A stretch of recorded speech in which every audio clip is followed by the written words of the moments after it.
Latest on the transfer news, I'm back again with indaba zama-transfer news la kwi-Betway Premiership. Amathimi amaningi ayathenga, ngingabeka i-team iyathenga na. Ngiphethe la indaba ihamba phambili bafethu indaba esivuke ngazo namhlanje. iMamelodi Sundowns ivele yasikhiphela ibhomu nje ngo-7 ekuseni sathanda kuvuka. Asazi bekwenze njani but ke bavele bayi-addressa fast indaba yabo. Namhlanje iMamelodi Sundowns sirelease abadlali abayi5 ukusanele Shabalala, Thabang Sibanyoni, kubuSifiso Ngobeni, kubuLucas Suarez, mase kubuSipho Mbulu. Sipho Mbuleko lo mdlali osayini Orlando Pirates on a free transfer. Kanti izolo they confirmed 2 players ukuLebohang Mabowe noRivaldo Khosia. So iMamelodi Sundowns iyaxosha ngempela right now. Isikhiphe abadlali abawu7 if I'm not mistaken in a total.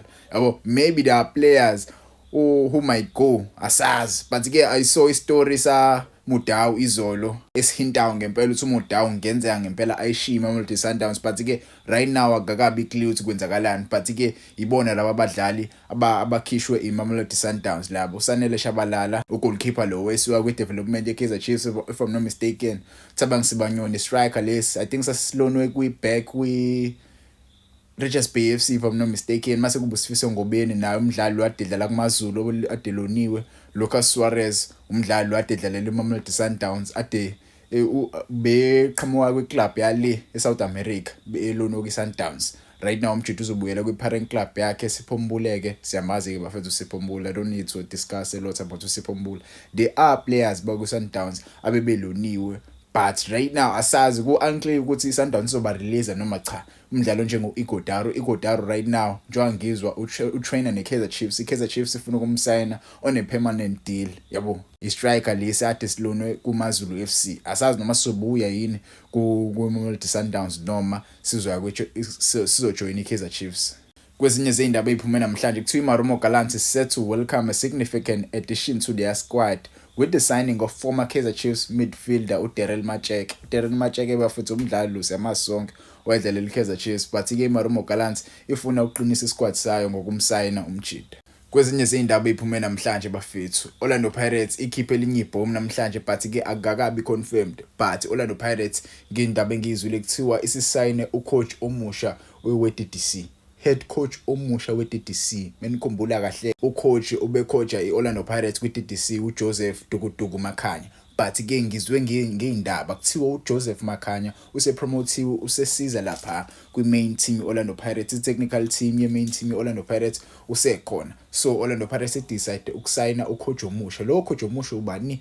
uRoscoe Krilling oqhamuka kwiSuperSport United. Ube ucoach weSuperSport United. Uyena osiza iSuperSport United uthi ipromote abadlali abayi20 abaqhamuka kweDDC side yeSuperSport United. Abadlali abanjengoThapelo Maseko baqhamuka esandleni sakhe lo baba lo. Abadlali abanjengoShandre Campbell baqhamuka esandleni sakhe lo baba lo. So une-experience eningi yokusiza Orlando Pirates. Umjida ngempela uzoyisiza Orlando Pirates ngokucoacha iDDC side yeOrlando Pirates. Ngimfisela inhlanhla ke njoba ezojoyina ezimnyama, yabo. Kuthiwa uzotravela with the senior team to Spain njoba kwi-preseason nje. Uzosiza khona i-team lapho nalapho la ezoyisiza khona, but ke umjida une-experience eningi ekudileni nabafana abancane. Yona into esiyidinga ku-Orlando Pirates currently. Kwezinye zindaba engizwe namhlanje, istriker saseZambia bafethu uEnoch Sakala, who was at Chippa United, was spotted training with the Orlando Pirates. Njengoba nimbona nje umjida lapha ubejima nesquad seOrlando Pirates lesi esilungiselela ukuyale eSpain. Asazi ke noma uzoba part of isquad esohamba seSpain noma cha, but ke he was spotted training with the main team yeOrlando Pirates. Kwezinye zindaba engizwile bafethu kuthiwa the former Kaizer Chiefs winger uGaugelo Sigota, now playing for iMotsepe Foundation Championship side Abington City FC, have been admitted to a rehabilitation center to address a substance abuse. Tumjida bafethu bamise rehab kunezinto ayidlayo. Angifuni ke ukuhighlighta kakhulu ukuthi iziphi lezo zinto ayidlayo, but ke unenkinga bafethu kaUGaugelo Sigota. Mina ngikhumbula wayedlalela iStellenbosch FC, wadlalela iKaizer Chiefs. Umjida tingwaye wadlala funa overseas, yabo. I don't know, maybe une-depression umjida. Abadlali abanje bayadinga ukuthi basizwe, babe nabantu abaseceleni kwabo ababanakekelayo, abanozwelo nabo, yabo. Umndeni na ungathi ungasondela ukhulume naye umfana ukwazi ukumsiza umfana, cause ukudla idakamizwa umngaka mfethu akukho mnandi. Icareer yakho bimnandi kakhulu, but yabo ukusuka kwakho lapha yaphezulu uyele ezansi kuyakulimaza kakhulu nasengqondweni. So umjida impela kuthiwa bamise rehab just to see ukuthi kwenzakalani ngempilo yakhe. I hope uyalulama abuyele esizweni ekusizeni Upington City FC ibuyele kwiBetway Premiership yabo. Sekuyidone deal bafethu. Ngiyakhumbula nginitshela ngestriker lesi bafethu uBradley Grobler. uBradley Grobler usesayine with iSikhukhune United njengoba nibona la usayina amaphepha from iSuperSport United. Umjidi una 37 years old, unamagoli awu115 with iSikhukhune United. Is officially signed for iSikhukhune United. Abadlali abalandelayo uPeter Shalulile una 128 goals, mase kubuSiyabonga Novete una 129 goals. Ingabo uBradley Grobler uzomhlula uPeter Shalulile asazi yabo. Kwezinye izindaba engiyithole namhlanje kuthiwa iDurban City FC itargeta labadlali laba abathathu. Labadlali laba ne-experience eningi and futhi bama free agent. Darren Keat, I spoke about uDarren Keat. uDarren Keat ke bafethu ulinkwe with iSikhukhune United. Asazi ke noma uzoshaya i-U10 ajoin iDurban City FC.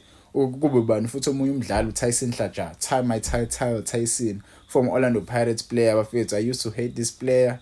Ungangizwa kabi because I'm a fan of Orlando Pirates. This guy used to score my own goal angenasidingo. But ke another player Lorenzo Godin une experience umjida yabo iDurban City yamdinga ngempela. Ungangitshela ama comments ngaba labadlali abathathu bazoyisiza iDurban City ukuthi ikwazi ukuhlala kwiBetway Premiership noma nje labadlali laba sebeyizoyitholela imali yempesheni because iminyaka yabo vele yabo iyela ngasemaphethelweni kuma careers abo. Ngabe labadlali bazoyisiza iDurban City noma cha? Ungangitshela ama comments. Kwezinye izindaba engiyithole namhlanje kuthiwa iGolden Arrows isirelease esinye futhi striker sabo okuKagiso Malinga. Khumbulani iGolden Arrows yarelease uRyan Moon yabo ube striker, isirelease esinye striker uKagiso Malinga. Golden Arrows isiphathe ama-ways with lo mjida lo. Yize icontract yakhe adisa khona but ke badecide ukumkhokhela imali yabo bahambe both separate ways. Kwezinye izindaba engiyithole namhlanje uMamkhize ngempela uyayisayilwela indaba yakhe neRoyal AM. Pretoria High Court has dismissed uMamkhize's latest attempt to save the PSL reinstate Royal AM after the club was expelled. She must pay the cost of the sitting yabo.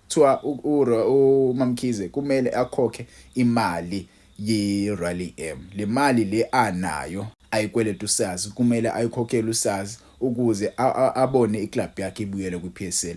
Kumele akhokhele abadlali ukuze abone iclub yakhe ibuyela kwiPSL. So lokulwa kwakhe ngekumsize kakhulu mjida. Sekethi umjida umama kumele alungise ngempela inkinga zakhe before ebuyela kwiPSL. Inkinga ekanje zidicilela iPSL nesithunzi sePSL phansi. Inkinga nazo kumele ayilungise before going to i-business level. I-business level alidingi ngempela ungcola emaceleni, lidinga nje ube clean ngaphambili yabo. Ezama-fans asifuna ukubona ungcola kwakho lokufihlile ngemuva, cleaner ngemuva kuze nathi sokujabulela ukubona ngaphambili yabo. Kwezinye izindaba iKaizer Chiefs isiconfirmile bafethu ukuthi kusasa iyodlana neclub yale eEurope iSVP Vitesse. SVP Vitesse yabo ithime kanjalo idlala kwi-YouTube channel yeKaizer Chiefs ngo7 o'clock. Ungaphuthelwa ke umlandeli weKaizer Chiefs kumele usubscribe ku-YouTube channel yabo. Ungakhohlwa usubscribe ku-YouTube channel yaVane Sports because uyani-update igame uzoyithola khona live ngo7 o'clock. iKaizer Chiefs lapho khona uyobe ibhekene umdlalo oyi-friendly game against iSVP Vitesse.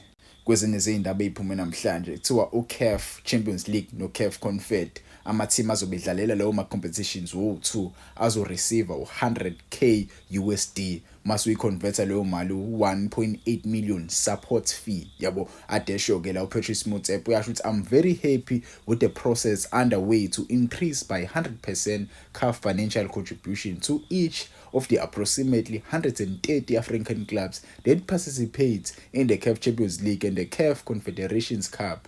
CAF contributed for the first time last year of USD 50K USD, but again this year imali izokhuphuka izoba 100K USD. Ngikhumbula kahle ke ama club ayodlala kwiCAF Champions League Orlando Pirates neMamelodi Sundowns mase kuba iStellenbosch neKaizer Chiefs kwiCAF Confed yabo. Iwona ke lama team azo represent South Africa, 4 South African teams representing South Africa on the biggest stage la on continental football yabo. Ngakhohlwa bafethu ukusubscribe uVane Sport ngiyabonga support eningi nayo yona ngiphuma emsebenzini nje bafethu ngikhathele but